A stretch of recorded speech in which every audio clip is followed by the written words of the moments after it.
میرے بھائیوں، حضرت عمر رضی اللہ عنہ بوڑھے ہو گئے۔ صحابہ کرام نے کہا کہ اب یہ بوڑھے ہو گئے ہیں اور یہ بہت مشقت کرتے ہیں، انہیں چاہیے کہ اب یہ اپنا طریقہ تبدیل کریں، اب یہ پتلا کپڑا پہنیں، اب یہ اچھا کھانا کھائیں، اب یہ کوئی نوکر رکھ لیں جو ان کے لیے کھانا پکایا کرے۔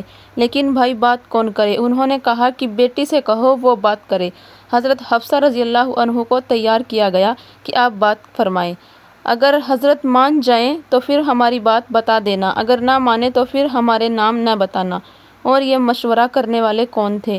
حضرت عثمان، حضرت علی، حضرت عبد الرحمن بن عوف، حضرت سعد اور حضرت زبیر رضی اللہ عنہم، یہ 6 صحابہ تھے۔ یہ بڑے بڑے صحابہ مشورہ کرنے والے ہیں۔ حضرت عمر رضی اللہ عنہ اپنی بیٹی کے گھر میں آئے۔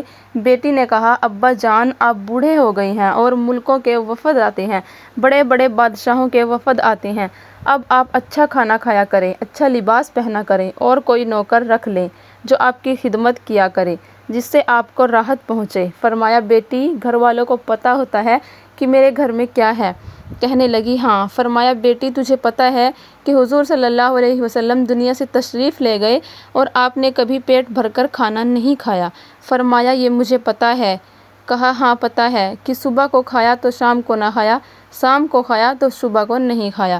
کہنے لگی، ہاں۔ فرمایا، بیٹی تجھے پتہ ہے کہ ایک دفعہ کھانا تو نے گھر میں ایک چھوٹی سی میز پر رکھ دیا تھا اور حضور اکرم صلی اللہ علیہ وسلم تشریف لائے تھے، آپ نے کھانے کو میز پر دیکھا تو آپ کے چہرے کا رنگ بدل گیا تھا اور آپ نے غصے سے وہاں سے کھانا اٹھا کر زمین پر رکھوا کر کھایا تھا۔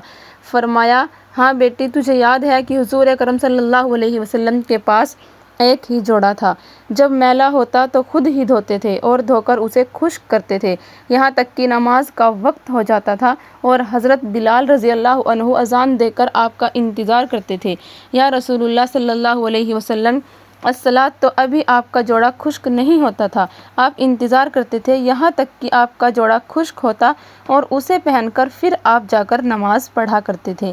فرمایا، اے بیٹی تجھے یاد ہے کہ ایک عورت نے آپ کی خدمت میں 2 چادریں بھیجی تھی، ایک چادر پہلے بھیج دی، دوسری میں دیر ہو گئی تو آپ کے پاس سوائے اس کے چادر کے کوئی کپڑا نہ تھا، تو آپ نے چادر کو گانٹھ لگا کر اپنے سطر کو ڈھانکا اور جا کر نماز پڑھائی تھی۔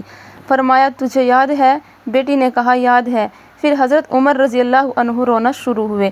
فرمایا، بیٹی سن لے، میری اور میرے ساتھیوں کی مثال ایسی ہے جیسے 3 راہی 3 مسافر چلے، پہلا ایک چلا اور چلتا چلتا منزل مقصود پر پہنچا، پھر دوسرا چلا اور وہ بھی چلتا چلتا منزل مقصود پر پہنچا، اب میری باری ہے، اللہ کی قسم میں حضور صلی اللہ علیہ وسلم کے طریقے سے نہیں ہٹوں گا اور اپنے آپ کو مشقت پر رکھوں گا یہاں تک کہ میں اپنے نبی سے جا کر مل جاؤں۔ میرے 2 ساتھی ایک جگہ پہنچ چکے، اب میری باری ہے، مجھے بھی پہنچنا ہے۔ میرے بھائیوں، جس کو جنت کی ایسی بشارتیں ملی اور آپ نے فرمایا، میرے 2 وزیر ہیں دنیا میں، ابو بکر اور عمر رضی اللہ عنہما، اور 2 وزیر آسمانوں میں، جبرائیل علیہ السلام اور میکائیل علیہ السلام، اور آپ نے فرمایا کہ قیامت کے دن اٹھوں گا، میری دائیں طرف ابو بکر رضی اللہ عنہ اور بائیں طرف عمر رضی اللہ عنہ، اور بلال رضی اللہ عنہ میرے آگے آگے اذان دیتے ہوں گے۔